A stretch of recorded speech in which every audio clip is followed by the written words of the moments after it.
A major story is about to break. The truth behind a Cambodian scam empire is being exposed as the United States passes legislation and uncovers hidden offshore wealth linked to senior Chinese political elites. On the 14th of October, 2025, the U.S. Department of Justice unsealed an indictment in the Eastern District of New York, charging a man named Chen Jie with conspiracy to commit wire fraud and money laundering. On the same day, the U.S. Treasury Department, together with the United Kingdom, imposed sanctions on Chen Jie and 146 individuals and entities tied to his Prince Holding Group, effectively labeling it a transnational criminal organization. Shortly after, the Department of Justice filed a civil forfeiture action targeting approximately 127,271 bitcoins, worth around $15 billion at the time. It was described as the largest asset seizure in U.S. history. So who is Chen Jie? He is the founder and chairman of Prince Holding Group. The group is headquartered in P8 Phnom Penh, Cambodia. On the surface, it operates in real estate development, financial services, and consumer businesses with entities in more than 30 countries worldwide.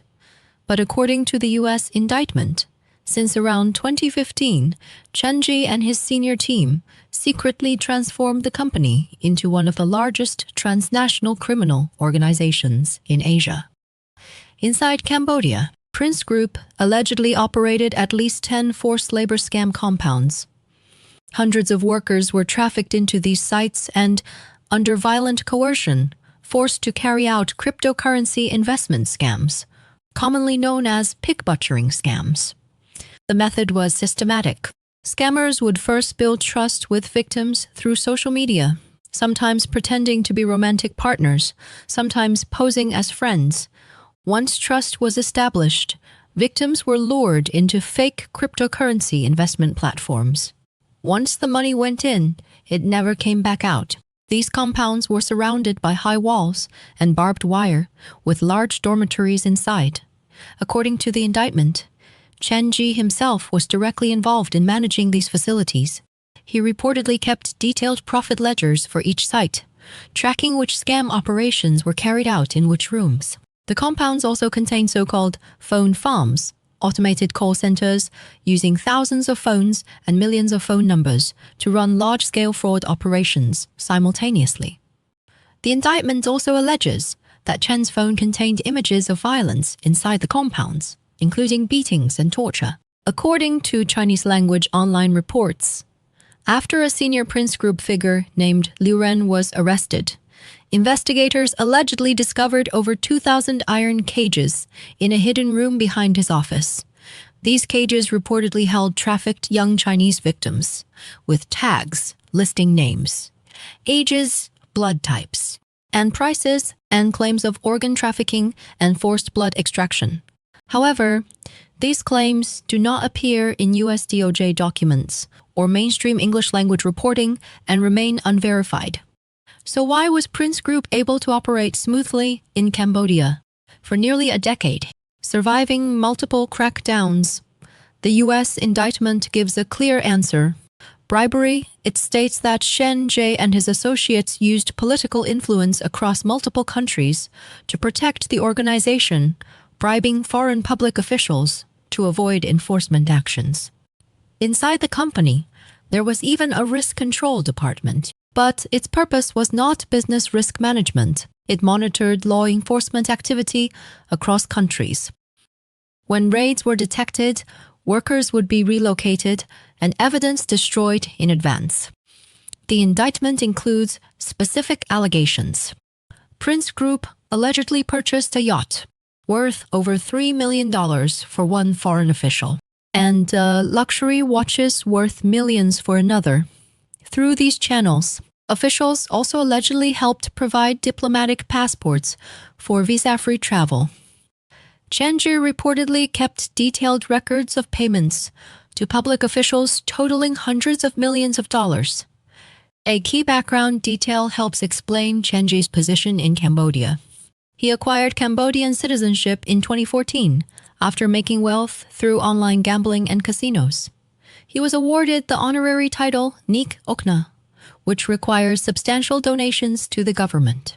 By 2020, he had donated more than $18 million to the Cambodian government and was appointed as a ministerial legal advisor directly serving then Prime Minister Hun Sen.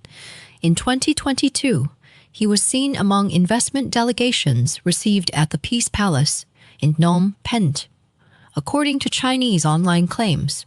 Some sources allege that Prince Group's protection extended into Chinese security agencies, even naming senior officials. However, none of these claims appear in U.S. filings or verified international reporting, and they remain unconfirmed.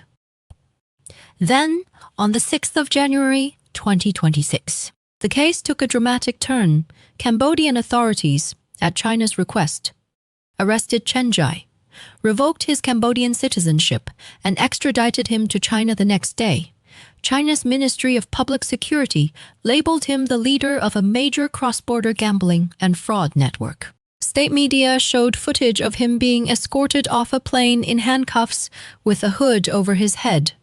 Alongside him, 2 other Chinese nationals were also extradited.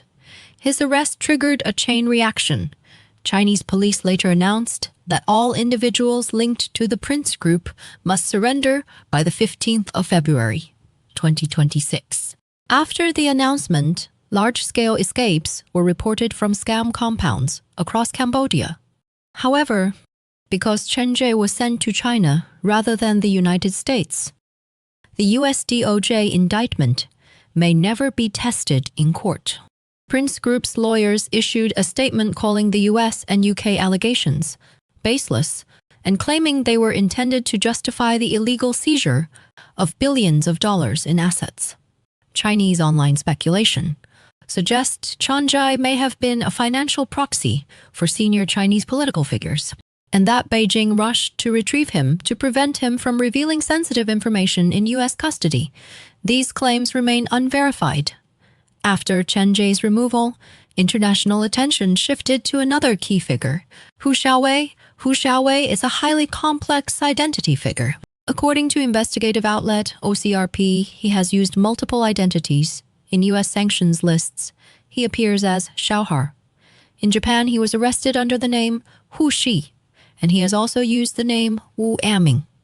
He reportedly holds multiple passports, including Chinese, Cambodian, Cypriot, and St. Kitts and Nevis citizenship, as well as a Hong Kong ID. Each time he was targeted by authorities, he allegedly changed identity and continued operating. The U.S. Treasury sanctioned him in October 2025 as a Prince Group associate. The UK later sanctioned him in 2026, calling him Chen Jai's long-term partner responsible for finance, logistics, and technical support. Chinese online reports claim Hao Wei has a background as a computer science graduate from a top Chinese university and was once a hacker involved in a group called the Night Attack Team in Chongqing. These claims are unverified in official investigations. What is confirmed, however, is his significant asset footprint. Ownership of key subsidiaries, tens of millions in real estate in the UK and Hong Kong, aircraft leasing companies, and frequent international travel on private jets even after sanctions. In June 2026, Japanese police arrested Hao Wei in Osaka. The immediate charge was relatively minor, submitting a false address change in Tokyo in order to obtain permanent residency. But investigators tracked him through surveillance footage from luxury hotels in Osaka.